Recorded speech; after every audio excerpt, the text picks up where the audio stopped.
안녕하세요. 요즘은 100세 시대라고들 하잖아요. 그만큼 나이와 상관없이 새롭게 무언가를 시작할 수 있는 기회도 많아지고 용기도 얻는 그러한 시대 같습니다. 저희 친정어머니도 참 용감하시고 진취적인 분이신데요. 저는 엄마를 볼 때마다 많은 것을 본받고 또 느낀답니다. 제 친정엄마는 외가가 너무나 가난해서 국민학교밖에 못 나오셨어요. 사실 정확히 이야기하자면 국민학교도 졸업을 못 하셨다는 게 맞습니다. 6학년 봄까지만 다니고 학교를 못 다니셨거든요. 그래서 저희 친정엄마는 그 흔한 국민학교 졸업장도 없으세요. 엄마는 저희를 붙잡고 늘 말씀하셨습니다. 배워야 남는다. 너희들은 배울 수 있을 때 마음껏 배우거라. 엄마가 너희들만큼은 아낌없이 밀어줄게.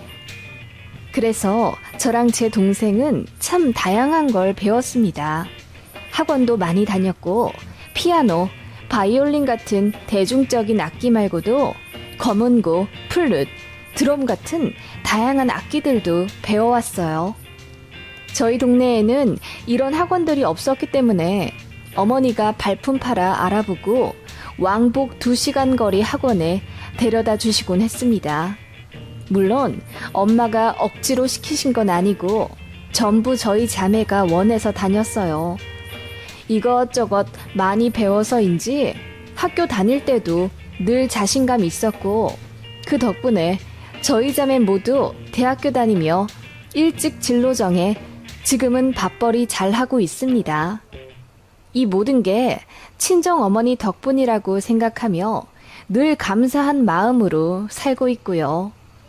친정어머니도 저희를 웬만큼 키워놓으시고는 스스로의 자아 실현을 위해 공부를 시작하셨습니다. 그래서 저 대학교 졸업할 때쯤엔 엄마도 검정고시로 고등학교 졸업장을 따셨어요. 그리고 영어와 중국어를 열심히 배우셨는데 집에서 CD 틀어놓고 열정적으로 공부하는 엄마 모습을 보며 참 존경스러우면서도 마음 한켠이 찡해서 눈물이 난 적도 있네요. 아버지 역시 엄마가 가진 공부의 한을 풀어주신다고 교육비로는 아낌이 없으셨습니다. 엄마도 그러고 보면 결혼을 참 잘하신 것 같아요. 아버지 나이대에 이렇게 보수적이지 않은 분 별로 없는데 저희 아버지는 엄마가 날개를 펴고 훨훨 날기를 바라신 분이니까요. 저는 그러한 가정 환경에서 커서 그런지 제 배우자 고르는 첫 번째 순위가 서로 존중해 줄 수 있는 사이였어요. 그러다 만난 제 남편 역시 저희 아버지처럼 제가 하고 싶다는 건 뭐든지 해주려 했습니다. 저 역시 남편의 뜻을 항상 존중했고요. 남편은 파일럿이라 직업 특성상 출장도 잦고 1년에 많은 시간 주말 부부로 지내야 했는데 서로 떨어져 있어도 믿음이 있어 그렇게 힘들지 않았어요. 저 역시 남편은 참 잘 만났다고 생각합니다. 하지만 시댁은 별개의 문제더군요. 처음엔 저도 시댁 잘 만난 줄 알았습니다. 뭐 신혼집 마련할 때 돈을 보태주셨다거나 그런 건 아니지만 시아버지는 평생 공무원으로 일하다 퇴직하셔서 청렴하신 이미지였고 시어머니는 결혼 생활 대부분을 전업주부로 보내셨습니다. 어머님께서 결혼 초반에 잠깐 일하셨다고는 들었는데 그냥 회사원이었지 딱히 직업이 있으신 분은 아니고요. 한편으로는 같은 여자로서 안타깝더라고요. 어머님, 고등학교까지 졸업하신 거면 그 시절 치고는 공부를 좀 하신 건데 따로 하고 싶은 거 없으셨어요? 전업주부 하시기엔 다들 아깝다고 하실 것 같아요. 제가 그렇게 이야기하니 시어머니 얼굴이 조금 붉어지면서 뭐 그렇긴 하지만 그래도 자식들 키우면서 그 보람이 더 알찼다. 다들 나보고 대학을 가라, 뭐 선생님을 해라 주변에서 권유들이 많았지만 나는 그냥 가정에 충실하고 싶었지. 라고 하셨습니다.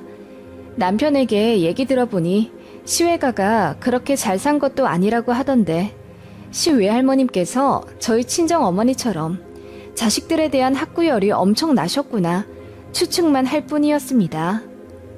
아무튼 시어머니도 자식들 교육은 참 잘 시키셨는지 큰아주버님은 명문대 나와 금융권 들어가셨고 차남인 제 남편은 파일럿을 만드셨어요. 결혼 초반에는 그런 시어머니가 참 존경스럽더라고요. 그런데 시어머니를 뵈면 뵐수록 또 전화통화를 하면 할수록 묘하게 저희 친정 어머니를 까내린다는 느낌을 지울 수가 없었습니다. 첫 시작은 상견례였죠. 양가 어르신들께서 인사를 하고 간단하게 동향과 출신 학교 등을 오픈하셨어요. 그때 제 친정아버지는 고졸이시고 친정엄마는 국민학교도 못 나오셨다고 솔직하게 말씀하셨습니다. 그러자 시어머니 표정이 그때 약간 안 좋으시더라고요. 그 모습 보고 친정엄마가 호탕하게 웃으며 네, 아무리 어려워도 보통 국민학교는 나오지요. 저는 사정이 좀 있었어요. 워낙 집안 형편이 어렵기도 했는데 6학년쯤 되었을 때 아버지 병환이 안 좋으셔서 치료 때문에 이사를 가야 했어요. 그런데 그쪽에 다닐 만한 국민학교가 없지 뭡니까? 걸어서 1시간 반은 가야 하는 거리에 딱 하나 있었는데 돈도 없고 부모님 건강도 안 좋으셔서 그냥 포기했었습니다. 그래도 나중에 검정고시로 고등학교 과정까지 졸업했답니다. 사부인이 놀라실 수도 있겠네요. 라고 설명해 주셨지요. 그러자 시어머니가 네, 조금 놀랍긴 했네요. 저희 동네에 여기저기 빌어먹고 아주 찢어지게 못 사는 집도 국민학교는 다들 어찌저찌 졸업은 했으니까요. 라고 하셨는데 솔직히 기분 안 좋았어요. 빌어먹고 찢어지게 못 사는 집보다 저희 외가가 못하다고 표현을 하시는 것 같았으니까요. 저희 친정엄마도 좀 움찔하신 듯 했지만 나리니만큼 그냥 웃으며 넘어가셨지요. 그리고 나서 결혼을 했는데 이따금씩 시어머니가 학벌 이야기를 하셨어요. 이래나 저래나 학교는 나와야 사람이 큰다. 학교에서 공부만 하는 것이 아니야. 사회성도 기르는 거지. 안 배운 사람 보고 무식하다는 게 괜한 말이 아니란다. 그렇게 이야기하시며 친구들은 중졸이 많은데 어머님 혼자 고등학교까지 나오니 사람들이 본인 대하는 게 다르다면서 이래서 가방끈은 길고 봐야 한다고 하시더군요. 그러면서 너희 친정엄마는 참 고생 많으셨겠다. 사람들이 많이 무시하셨겠는데 친정엄마한테 잘해드려라. 마음에 응어리가 많으실 거야. 라고 하셨죠. 그 말이 묘하게 더 기분이 안 좋아서 네, 가정 환경 때문에 학교는 못 나오셨지만 스스로 검정고시도 보시고 책도 참 많이 보세요. 저보다 이것저것 많이 배우시기도 했고요. 자신감 있고 교양 있는 친정어머니 보면 제가 많이 본받고 싶더라고요. 라고 치켜 세웠더니 시어머니 표정이 묘하게 뒤틀리면서 이래서 딸이 있어야 한다는 건가 봐. 지옥에 떨어져도 내 편이 되어주네. 나도 고등학교까지 나와서 애들만 키울 바에 차라리 딸이나 하나 더 낳을걸. 이라고 하시며 억지로 깔깔 웃으시더군요. 지옥에 떨어지다뇨. 그건 또 무슨 말인지. 시어머니는 그렇게 묘하게 제 친정어머니를 필요 이상으로 까내리셨죠.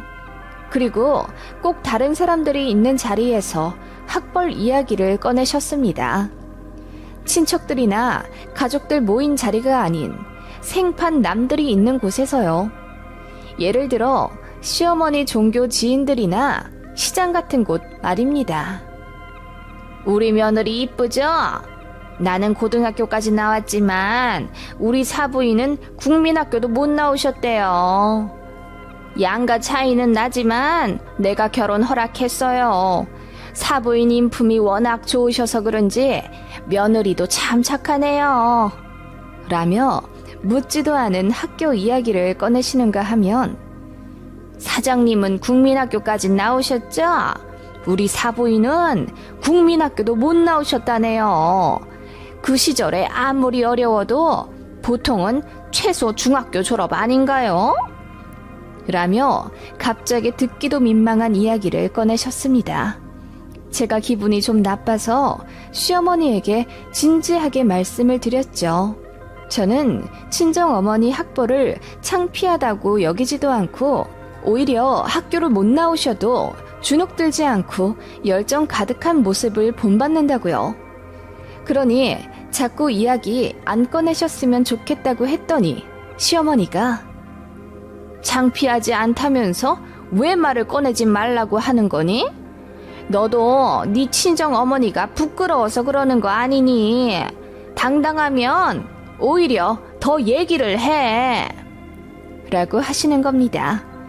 너무 기가 막혀서 그 이후로는 시어머니한테 전화도 잘 안 하게 되고 시댁 찾아가도 시어머니랑 단둘이는 있고 싶지 않더라고요. 시어머니도 그걸 느끼셨는지 일부러 제 친정엄마 이야기를 꺼내시며 사부인이 교양 있으시다, 똑똑하신 것 같다 등의 얼토당토한 칭찬을 늘어놓으셨죠. 결혼한 지 5년 차쯤 되어가니 제 눈치를 살살 보시면서요. 그러던 어느 날 제 시어머니의 코를 납작하게 만든 일이 하나 생겼더랬죠.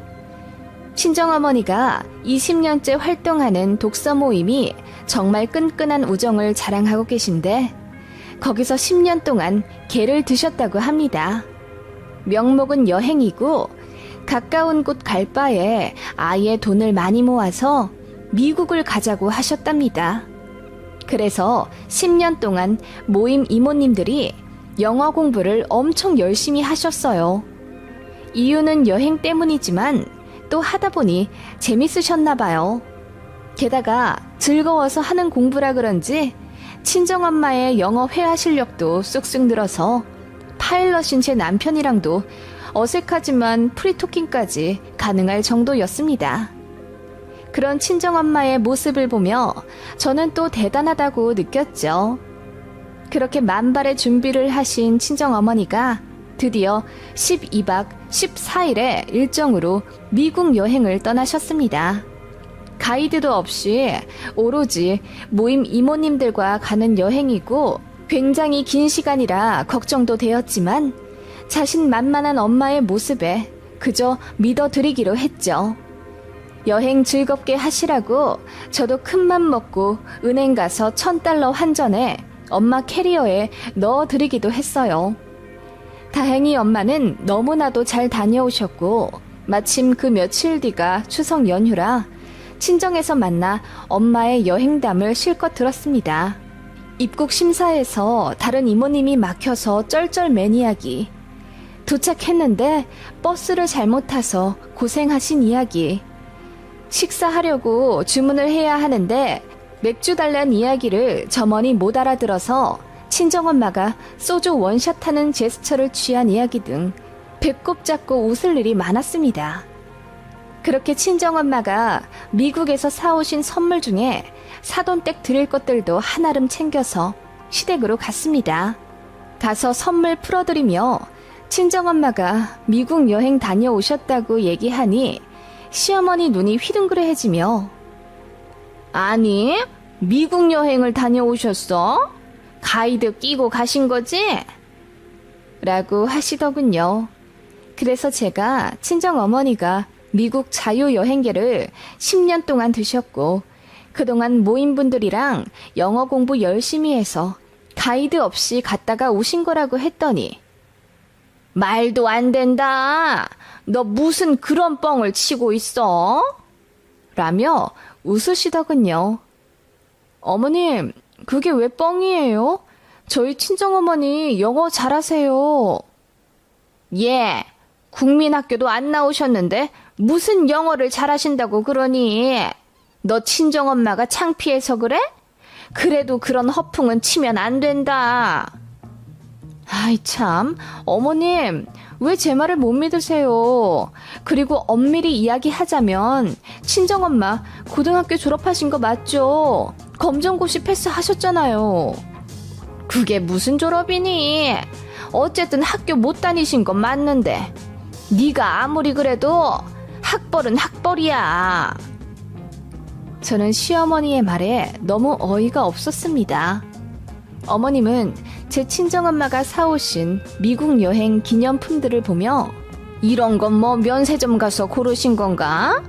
가방끈도 짧은 양반이 거기 가서 물 한 잔 달라는 말도 못할 텐데 귀신이 고칼 노릇이네. 라며 중얼거리셨죠. 어머님, 그게 무슨 말씀이세요? 혹시 저희 친정엄마 무시하시는 거예요?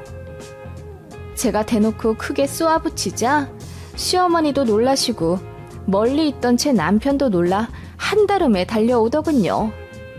무슨 일이냐고 묻더니 남편이 더 기막혀 하면서 엄마, 우리 장모님 나랑 프리토킹도 해. 미국에서 1년 살다 온 나보다 더 감정 표현도 잘하시던데? 라고 했더니 시어머니 얼굴이 불타는 고구마처럼 시뻘게 지더군요. 무슨 말도 안 되는? 그 모습을 보고 제가 조용히 제 스마트폰을 들어서 어떤 영상 하나를 시어머니께 보여드렸습니다. 그거 보시더니 시어머니 새빨갰던 얼굴이 허옇게 질리시더군요.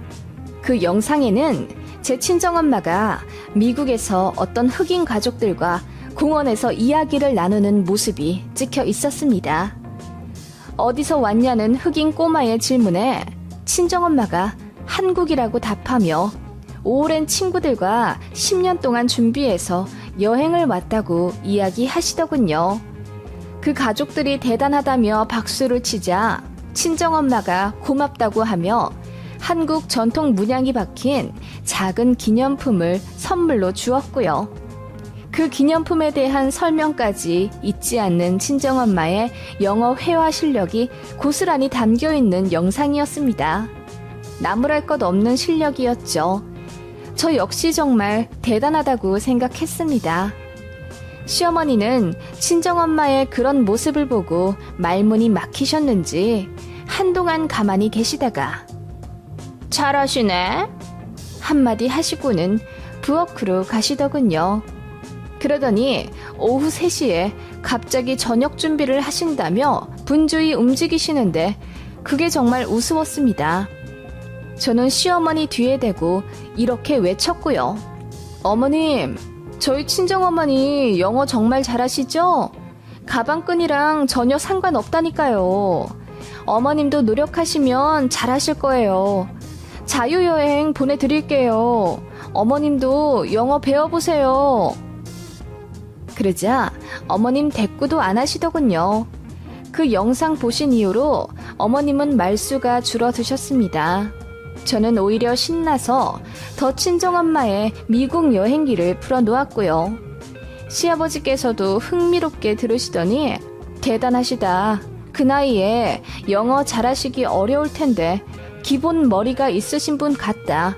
사정 때문에 학교를 못 나오신 거지 계속 다녔음 한 자리 꽤 차셨을 것 같다. 라며 칭찬하셨습니다.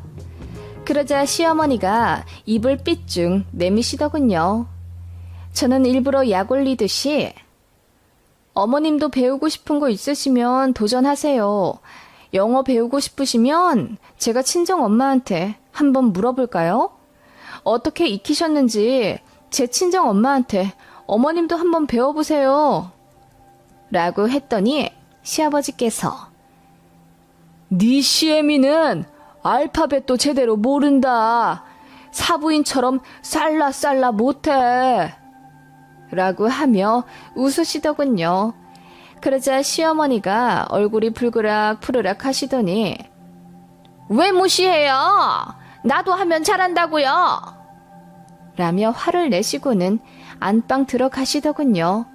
솔직히 정말 꼬셨습니다. 어머님은 툭 하면 저희 친정엄마 무시하시더니 고소하다 싶더군요. 다시는 제 친정엄마 무시하지 않기를 바라면서 속으로 웃었죠. 그런데 더 어이없는 일이 벌어졌습니다. 그 몇 달 뒤 시댁 경조사가 있어 결혼식장에서 시부모님과 시댁 친척들을 뵙게 되었습니다. 그런데 거기서 한 친척분이 제 시어머니한테 어떤 이름을 말하며 근황을 아냐고 물으시더군요. 그래서 시어머니가 모른다고 했더니 그분이 너 중학교만 졸업하고 관둘 적에 걔는 서울로 고등학교 갔잖아. 네가 걔 따라간다고 울고불고 했었던 거 기억나지? 걔 무슨 미술 교수 같은 거 한다더라? 우리 딸 다니는 대학교에서. 라며 웃으시더군요. 그러자 시어머니 얼굴이 새빨개지더니 옛날 얘기 하지 말자며 급히 입 다무셨고요. 그랬더니 제 남편이 엄마, 중학교만 졸업하고 관두다니? 엄마 고등학교 졸업하신 거 아니었어? 라고 물었습니다. 그러자 그 친척분이 무슨 소리야? 명자 고등학교 안 갔어. 중졸이잖아. 라고 하더군요. 그 말에 시어머니가 갑자기 소리를 빽 지르며 아니야. 고등학교 들어가긴 들어갔어. 입학하고 사정이 있어 관둔 거지. 라고 하시더군요. 저는 그제서야 알았습니다. 시어머니 역시 학력 콤플렉스가 엄청 났었다는 사실을요. 어머님 역시 고등학교 졸업도 못하고 중학교만 졸업하신 거면서 그렇게 자식들한테조차 거짓말을 하셨던 겁니다.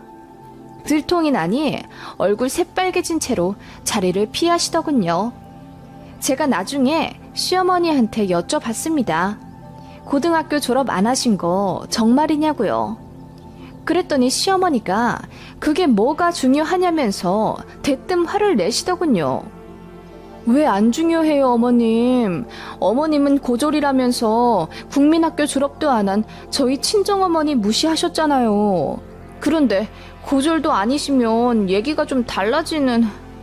그러자 시어머니가 제 말을 자르며 아니, 내가 언제 무시를... 그래, 뭐 미안하다 미안해. 그런데 나 정말 고등학교 가긴 갔어. 졸업을 못한 것 뿐이지. 이제 학교 얘기하지 말자. 나도 지겹다. 라고 하시더군요. 사과해 주셔서 제가 감사해요. 어머님 자꾸 학교 이야기 꺼내실 때 저 사실 상처 많이 받았어요. 어머님도 아픈 이야기면서 왜 다른 사람 무시하세요? 그러지 마세요. 제가 대놓고 그렇게 어머님께 뭐라고 했더니 아무 말씀 안 하시고 고개만 숙이시더군요. 시어머니는 그날 이후 학교의 학자도 꺼내지 않으셨습니다.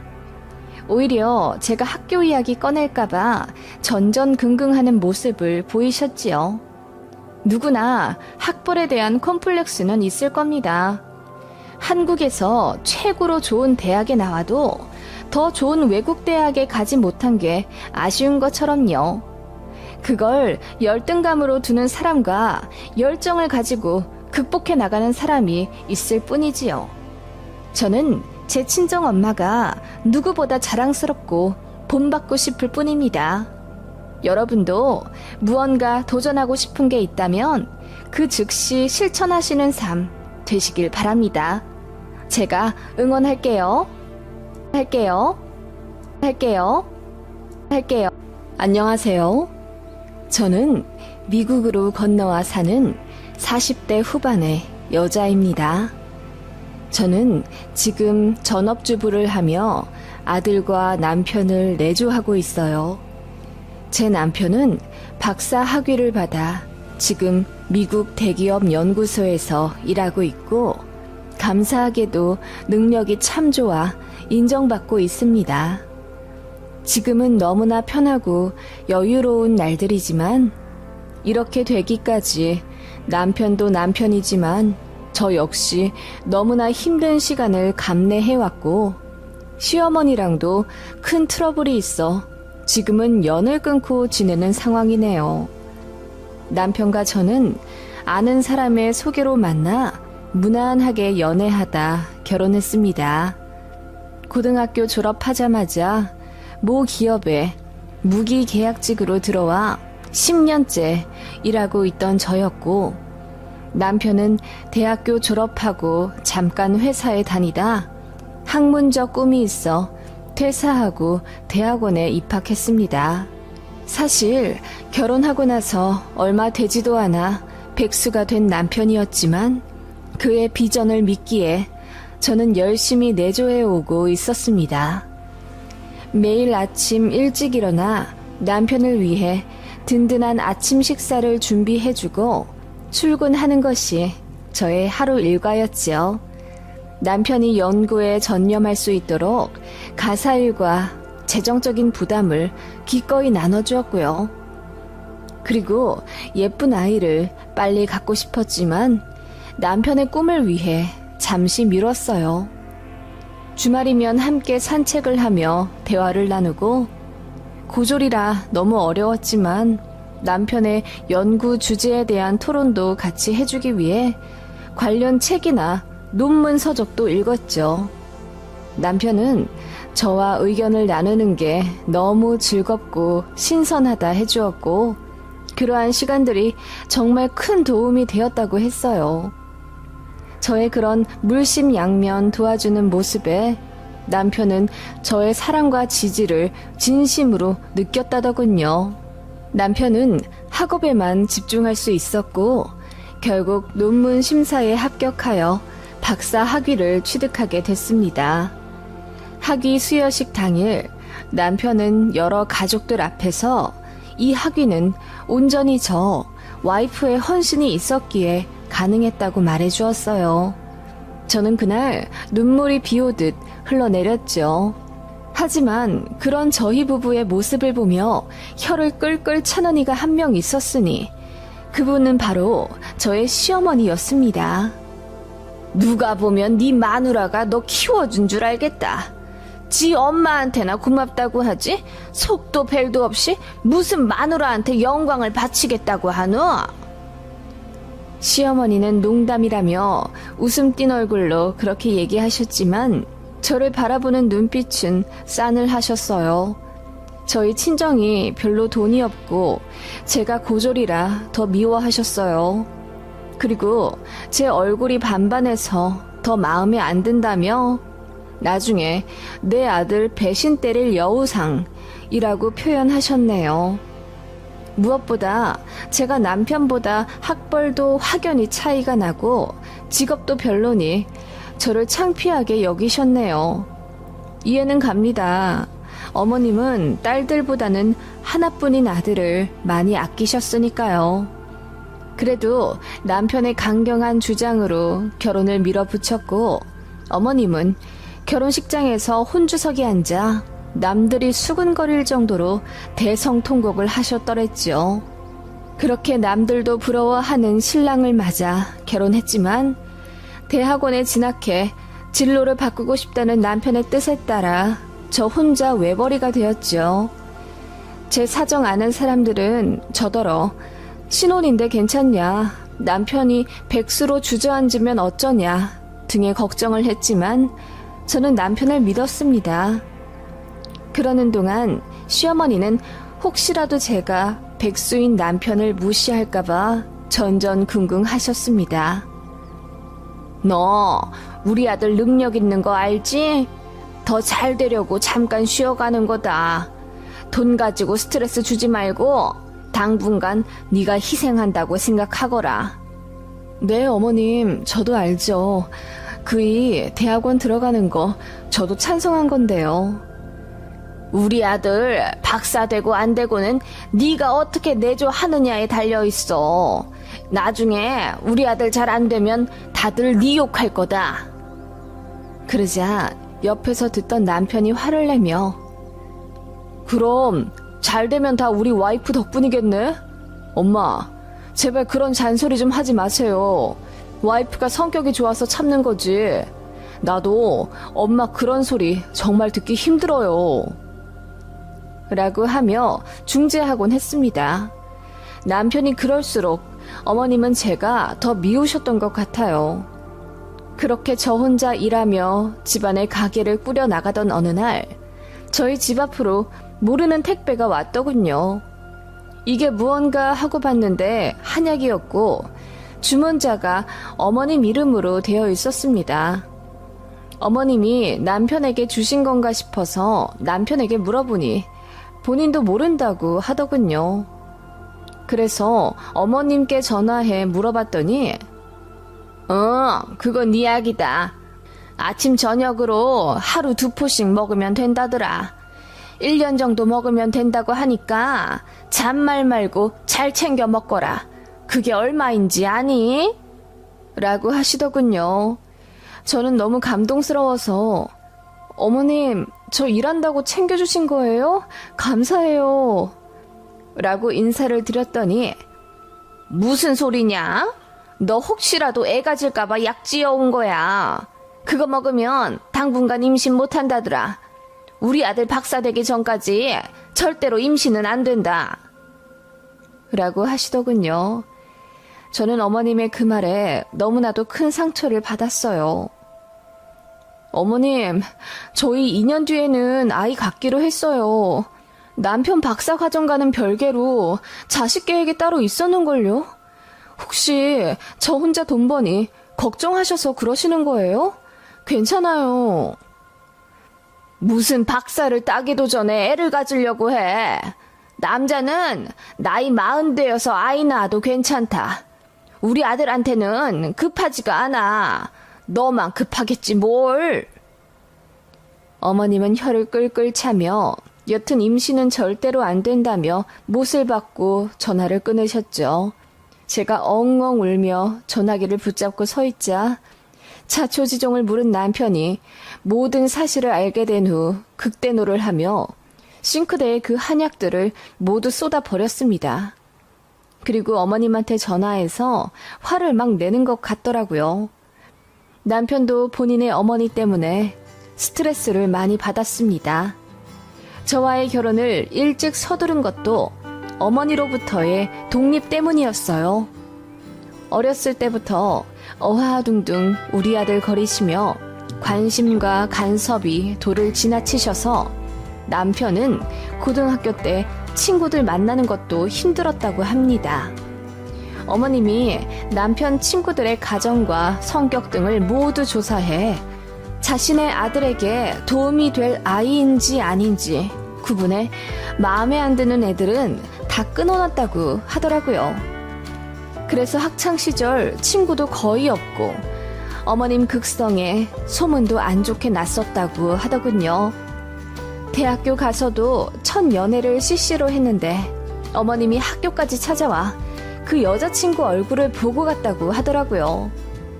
고작 20살 남짓하는 그 어린 여자애한테 우리 아들한테 잘해줘라. 귀한 아들이다. 헛소리를 늘어놓으신 덕분에 남편의 CC는 그날 바로 깨졌고 그 이후로도 연애를 제대로 못했다고 하고요. 아들이 결혼을 하면 좀 놓으실까 싶었고 실제로 저랑 결혼하기 전에 어머님으로부터 각서 비슷한 것도 받아놨다고 하더군요. 며느리한테 전화 걸지 마라. 신혼집 함부로 찾아오지 마라. 비밀번호 알려고 하지 마라 등등 어머님을 단속하기 위한 약속이요. 실제로 거의 지켜진 것은 없었죠. 어머님이 저를 너무 마음에 안 들어 하셨기도 했고요. 여하튼 그런 히스토리가 있는 결혼이었고 저 역시 이 결혼을 정말 해도 괜찮을까 하는 의문이 있었지만 제가 친정 부모님이 일찍 돌아가셔서 외로웠기 때문에 빨리 가정을 꾸리고 싶은 욕심이 있었어요. 그리고 남편이랑 서로 너무나 사랑했기 때문에 헤어지기도 힘들더군요. 어머님의 시집살이쯤은 사랑으로 극복할 거라고 생각했습니다. 애써 어머님을 이해해보려 노력도 했었고요. 하지만 임신 안 되게 하는 한약을 지어오신 건 정말 선 넘은 거라고 생각했습니다. 제가 얼마나 아이를 원하는지 알면서 어머님은 아들의 앞날만을 생각하고 그런 짓을 하신 거죠. 그날 이후로 화가 난 남편이 당분간 시댁에 가지 않겠다고 선언했고, 뒤늦게 시어머니가 미안하다고 통곡의 사과를 하신 덕분에 사건이 좀 마무리되었습니다. 하지만 어머님은 아들 몰래 뒤에서 제가 임신 안 했으면 좋겠다고 조심스럽게 부탁하셨죠. 우리 아들 박사 되고 나면 그때 가져라. 내가 애도 키워주고 양육비도 다 대주마. 그렇게 간곡하게 부탁하셨지만 결국 그 이듬해 제가 아이를 가졌어요. 어머님께 사실 말씀드리니 대뜸 화부터 내시더군요. 니들 돈도 없으면서 어떻게 애를 낳아 키우려고 그러니? 그리고 애가 울기라도 하면 어째? 우리 아들 공부하는데 방해되겠다. 생각이 있니 없니? 내가 조금만 기다려달라고 했잖니. 시어머니는 그렇게 화를 내셨네요. 그렇게 남편의 박사 학위 내조를 하며 일도 하고 아이도 키웠습니다.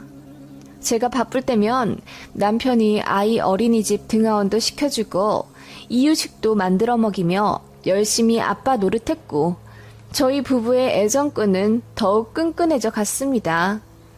그렇게 남편도 열심히 노력해 결국 박사 학위를 땄죠. 학위 수여식 날 우리나라에서 최고로 좋은 학교라는 곳에서 그렇게 제 남편은 자랑스러운 모습으로 저에게 고맙다며 꽃다발을 전해주고 눈물을 흘렸습니다. 저 역시 감격에 겨워 마음이 벅차올랐고요. 모두가 행복한 그곳에서 저희 시어머니만이 폭풍 같은 불행 소용돌이 속에 계셨을 줄은 상상도 못했습니다. 남편은 박사를 따고 반년 좀 되지 않아 대기업의 연구소에 좋은 조건으로 취직했습니다. 초봉이 무려 8천만 원이었죠. 저 혼자 외벌이 하느라 사실 마이너스 통장도 끌어다 쓰고 있었는데 남편이 취직하자마자 한 방에 갚았습니다. 그리고 1년도 안 돼요. 더 넓은 평수로 이사도 갔고요. 남편은 저에게 고맙다며 명품백도 선물해주고 신용카드도 선물해주며 앞으로 사고 싶은 것 걱정 없이 사라고 하더군요. 행복도 잠시 시어머니로부터 브레이크가 걸려오기 시작했습니다. 신혼집에 오지 않겠다던 남편과 어머니와의 약속은 없던 일처럼 어머님은 툭하면 저희 집에 찾아오셨습니다. 보통 아들아들거리는 시어머니들은 손자도 예뻐하시지 않나요? 저희 시어머니는 이상하리만큼 손자에 관심이 없으셨습니다. 그저 아들 제 남편에게만 무서우리만큼 집착을 하셨더랬죠. 그 옆에 붙어서 호강하는 저를 너무나도 미워하시면서 말이죠. 남편이 박사된 이후로 저는 회사를 관두었어요. 그래서 전업주부가 되어 있으려니 그 꼴이 보기 싫으셨던 겁니다. 냉장고 뒤져 식재료 낭비한다며 간섭하고 제 장롱을 마음대로 뒤져 명품 가방을 꺼내어 보시더니 이런 건 저에게 어울리지 않으니 신호에게 준다며 가져가시더군요. 제가 남편에게 기념일 선물로 받은 거라며 말려도 소용이 없었습니다. 네 남편 잘되니 네 분수를 모르는구나. 고졸 주제에 이런 가방 이런 집이 어울린다고 생각하냐? 그 말에 저는 너무 화가 나서 왜 그러시냐고 처음으로 한 소리 하며 대들었고, 시어머니는 놀란 듯 집으로 돌아가셨습니다. 당연히 남편에게도 얘기했죠. 남편은 저더러 잘했다고 했습니다. 참 이상하게도 어머님은 제 남편이 박사를 딴 이후부터 더 독서를 하기 시작하셨습니다. 마치 아들에게 붙은 거머리를 떼어내려 하는 듯 보였죠. 그러던 어느 날 경찰서로부터 말도 안 되는 연락이 왔습니다. 사유가 학폭언 폭행이었습니다. 제가 시어머니를 때렸다는 겁니다. 일단 조사를 받으러 오라고 하길래 서에 갔죠. 시어머니가 몇 월 며칠 제 집에서 며느리로부터 맞았다고 병원에 가서 진단서까지 떼어왔더군요. 그날은 시어머니가 제 장롱에서 명품 가방을 빼앗던 날이었습니다. 시어머니를 말리면서 팔 쪽에 손을 댔는데 큰 힘이 들어간 것도 아니었습니다. 그런데 어머님이 제출하신 사진에는 시뻘겋게 손자욱이 나 있더군요. 당연히 전치 몇 주의 진단은 안 나왔지만 소견서상 타박상으로 나왔고 그걸 증거로 어머님은 저를 신고하셨더라고요. 제가 억울하다 울며 방방 뛰었고 당연한 일이지만 경찰서 측에서도 증거가 불충분하다며 저를 돌려보냈습니다. 하지만 시어머니로부터 신고당했다는 수치심과 배신감에 피가 거꾸로 솟는 기분이었습니다. 시어머니 역시 눈물로 호소하며 제 남편에게 네 마누라가 이런 사람이야. 너 없을 때 나한테 얼마나 무섭게 구는 줄 아냐. 제가 배운 게 없어서 그래. 부모도 일찍 죽고 대학도 안 나와서 그렇다고. 제가 너랑 어울린다고 생각하니? 지금이라도 갈라서라. 네가 안쓰러워서 그런다. 박사까지 딴 잘난 내 아들이 왜 저런 쭉정이랑 붙어있냐고. 라고 하시고 저에게도 나는 네가 창피해 죽겠다. 차라리 내 아들이 결혼 안 한 노총각이었으면 좋겠어. 너 같은 며느리 들였다고 어디다 말도 못한다고. 너나 네 자식이나 내 아들 앞길에 방해 만들 텐데 내가 그 꼴을 어찌 보냐. 라고 하시며 우시더군요. 정말 기가 막혀 숨조차 안 쉬어지더군요. 남편의 얼굴을 보니 그도 입을 꾹 다물고 새하얗게 질려 있었습니다. 혹시라도 어머님의 말을 믿는 건가 싶어서 겁까지 덜컥 나더군요. 하지만 그의 입에서 나온 말은 놀라웠습니다. 어머니, 아직도 이 방법이 통한다고 생각하세요? 25년 전 그날도 아버지가 어머니께 손 하나 안 댄 거 제가 분명히 봤는데 어머니는 스스로 세탁기에 몸을 부딪혀가며 멍을 만드셨어요. 그렇게 이혼하시고 위자료 받아내셨죠. 제 남편이 차갑게 이야기하자 시어머니의 안색이 파리해졌습니다. 아이, 그걸 네가 어떻게... 어려도 다 기억나요. 그렇게 이혼하시고 아버지한테 돈 받아내셔서 웃으셨잖아요. 저랑 제 누나는 아버지를 잃었는데도요. 남편은 과거가 생각이 났는지 갑자기 미친 듯이 울기 시작했습니다. 저는 남편의 흐느끼는 등을 차분히 안아줄 수밖에 없었죠. 그렇게 남편은 한참 울다가 시어머니에게 소리를 질렀습니다. 연 끊고 살자고요. 이제 나는 어머니도 없다고 생각합니다. 내 앞길을 막는 건 다른 사람도 아닌 어머니예요. 어머니만 아니었으면 제 마음에 지옥도 없을 거라고요. 남편은 굳은 다짐을 한 듯 그렇게 어머니로부터 뒤돌았습니다. 어머님은 내가 너를 어떻게 키웠는데 라며 울부짖으셨고 남편은 그 모습 보기가 힘들었던지 제 손을 잡고 뛰어가더군요. 머지않아 바로 이사도 갔죠. 시어머니가 저에게 전화를 하고 문자를 하며 애걸복걸을 했지만 저 역시 남편의 부탁이 있어 어머님을 외면했습니다. 그리고 2년 좀 되지 않아 남편의 자진 발령 신청으로 미국에 가게 되었어요. 여기서 10년 정도 일하다가 다시 귀국할 생각입니다.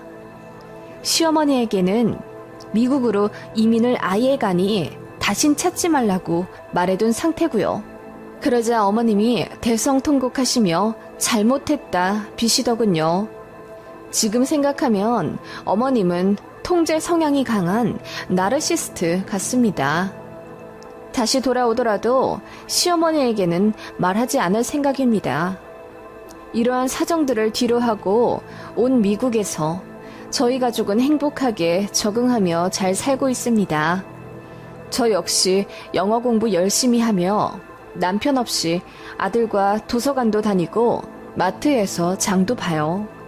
남편은 잘 버텨준 저에게 진심으로 고마워하고 있고요. 시어머니는 화병에 나신 건지 건강이 부쩍 안 좋아지셨다고 친척분께 이야기 들었습니다. 솔직히 말해 걱정은 되지 않아요.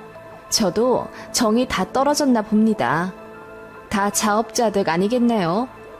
이런 제가 매정해 보여도 어쩔 수 없는 것 같아요. 제 이야기 참 기가 막히죠?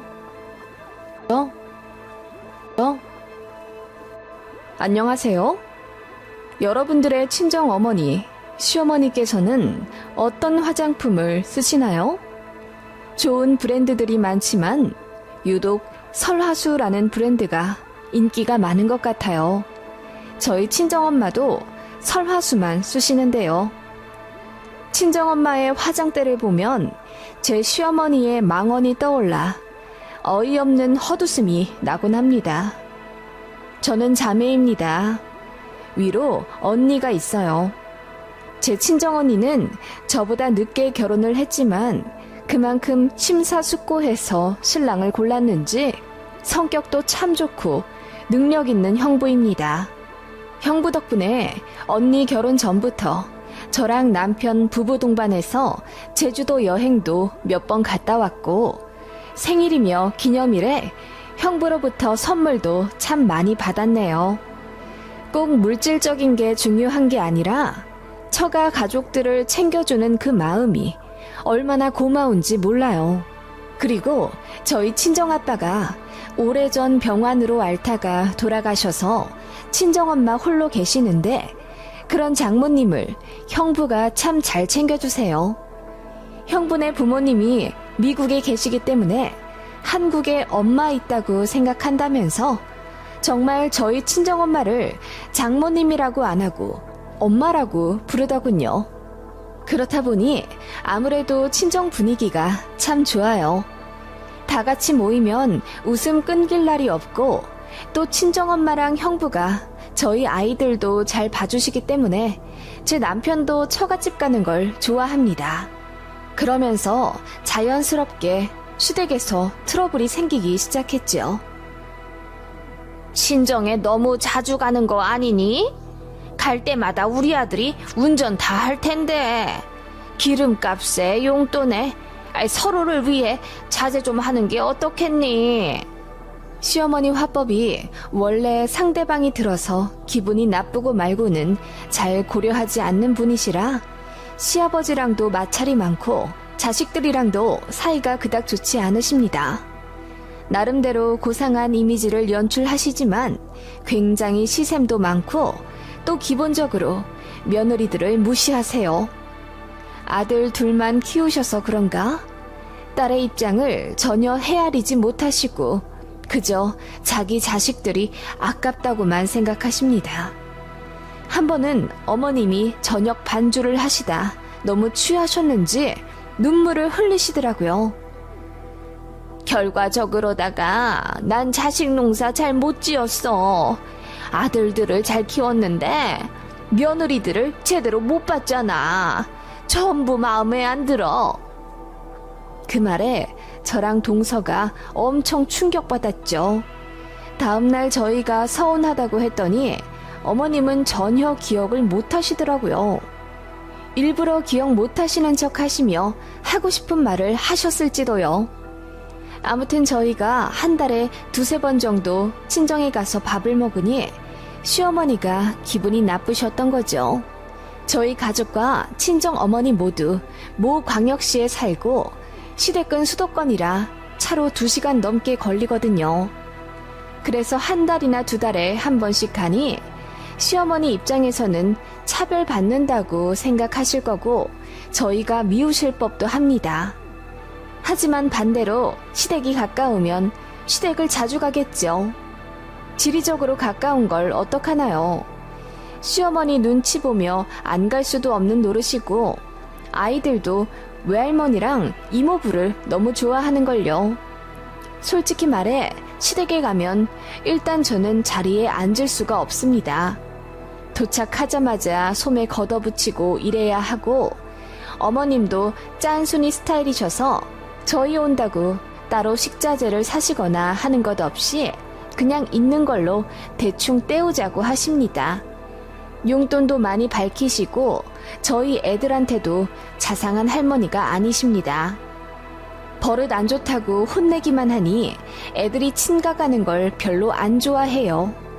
이런저런 면에서 너무나도 차이가 나는데 어머님은 그것도 모르고 그저 제가 친정만 챙긴다고 기분 나빠하시니 참 난감하더군요.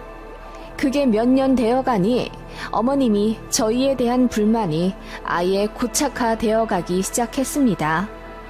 게다가 제가 둘째를 가진 후 일을 간둔 이후부터 더 심해지셨어요. 요새는 맞벌이가 필수라던데 우리 아들 혼자 일해 가족들 먹여 살리려면 힘들겠다. 토씨 하나 틀리지 않고 어머님은 그렇게 말씀하시며 눈물까지 글썽이셨어요. 늘 우리 아들 거리시는 통에 제 아들이 호칭에 헷갈려 본인을 부르는 줄 알고 대답한 적도 있답니다. 남편은 마마보이가 아닌데 어머님은 아들들에 대한 애착이 엄청나시고 프라이드도 강하세요. 저더러 전업주부 한다고 눈치 주시는데 정작 어머님이야말로 평생을 전업주부 하셔서 맞벌이가 뭔지도 모르십니다. 워킹맘이 얼마나 힘든지도 모르고요. 제가 듣다 못해 둘째가 좀 더 커야 일하죠. 첫째는 친정엄마가 어찌어찌 봐주셔서 겨우 일했지만 둘째까지 맡기기 죄송스러워요. 관절도 안 좋아지시고요. 라고 했더니 어머님이 원래 딸 낳으면 그런 것까지 감수하시는 거다. 그래서 아들 낳는 사람이 승자라고 하잖니? 라고 하시는데 정말 열받더라고요. 그리고 친정이 사이 좋은 것에 대해 질투하시는 건지 딸들만 있는 여자들이 외로우니 사위들까지 끌어들이는 거다. 일찍 사별해서 더 그렇다. 라고 하시며 저희 친정엄마를 은근히 무시하셨습니다. 그때마다 저도 기분 나쁜 티를 내며 어머님, 그렇게 말씀하시면 저도 기분이 좋지 않네요. 친정엄마가 딸이고 사위고 구분 않고 얼마나 잘하시는데요. 그리고 사별이랑 무슨 상관이에요. 라고 했더니 저는 어려서 모른다고만 하셨습니다. 그런 식으로 매사 제 친정엄마를 견제하시며 어버이날이나 명절에 돈 얼마 드리는 것까지 사사건건 간섭하려 하시니 너무 짜증나더라고요. 그래서 제가 그런 건 안 물어보시면 안 되냐고 하니 그럼 너도 어서 맞벌이 해. 네 남편 혼자 버는데 너무 아끼지 않는 것 같아서 내가 걱정돼서 그러는 거야. 라고 하시더군요. 그러면서 뭐라고 하시냐면 난 우리 아들들 좀 늦게 결혼하길 바랐어. 연애도 더 많이 하고 그러면서 여자 보는 눈도 키우고 다들 30도 전에 결혼할 줄 누가 알았겠어? 라고 하십니다. 아들들에 비해 며느리들이 잘나지 않았다 이거죠. 소위 말해 사짜 며느리가 단 하나도 없다는 것입니다. 그러기엔 제 남편이나 아주버님도 그닥 잘난 직업을 가진 것도 아닙니다. 아주버님은 공무원이고 제 남편은 중견기업 다녀요. 부서 특성상 언제 잘릴지 몰라 매년 후반기마다 전전긍긍하고요. 월급도 평범한 편이고 결혼할 때 모은 돈도 거의 없어 저랑 제 친정덕을 많이 받는데 그거 다 알면서 어머님은 곧 죽어도 자기 아들들이 세상에서 제일 잘난 줄 아시는 거죠.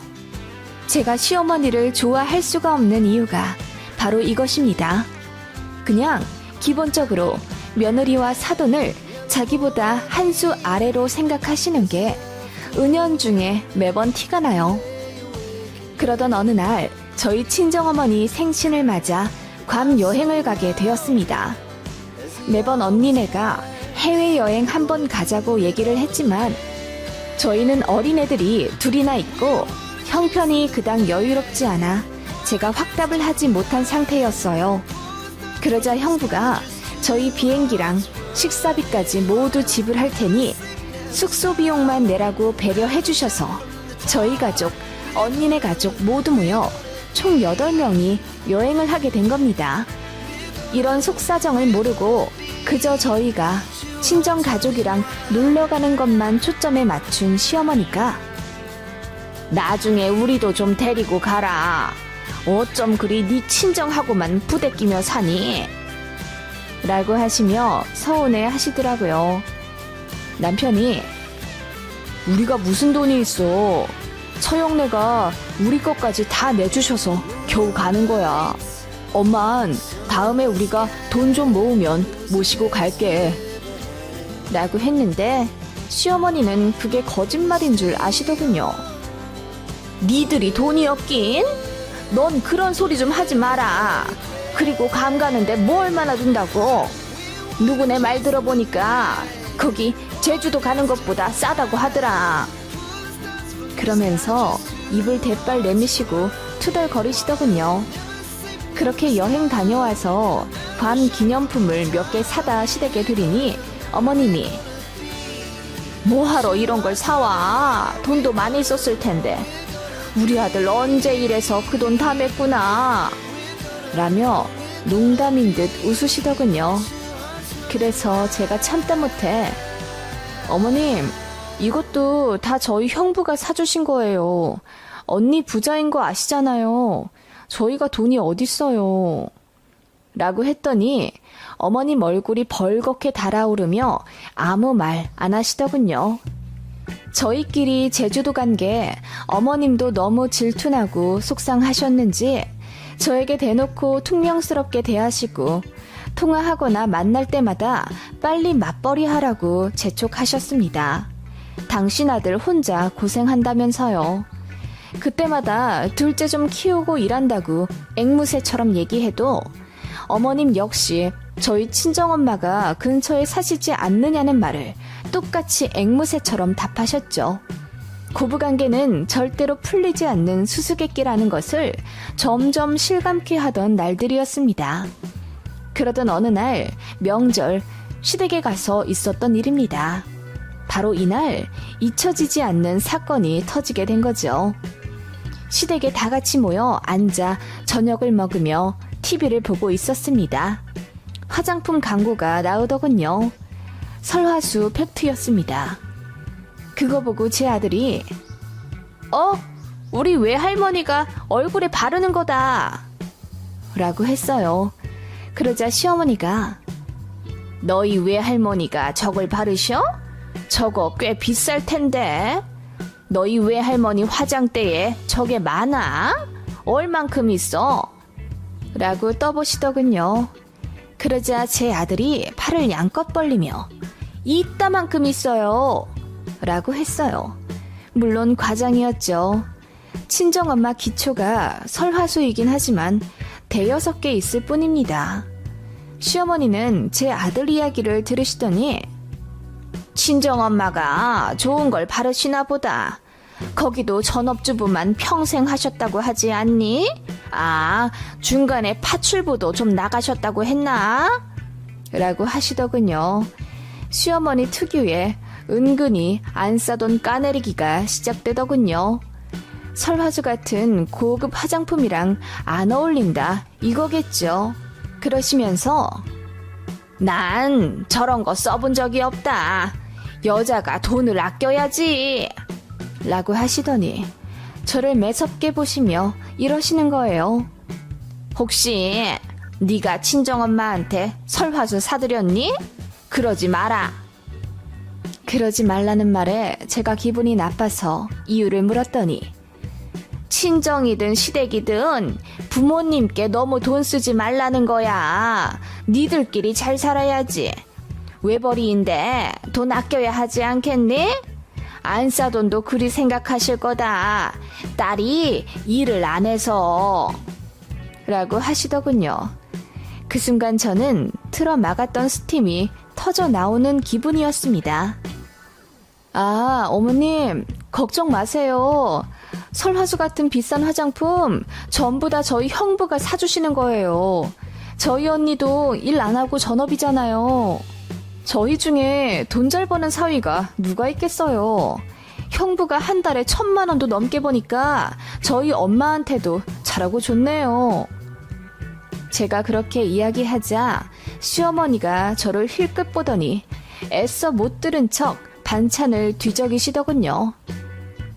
저희 형부가 돈 진짜 많이 벌잖아요. 아시죠? 그래서 제주도 가서도 형부가 돈 다 쓰고 저희 아이들한테도 선물 아낌없이 주세요.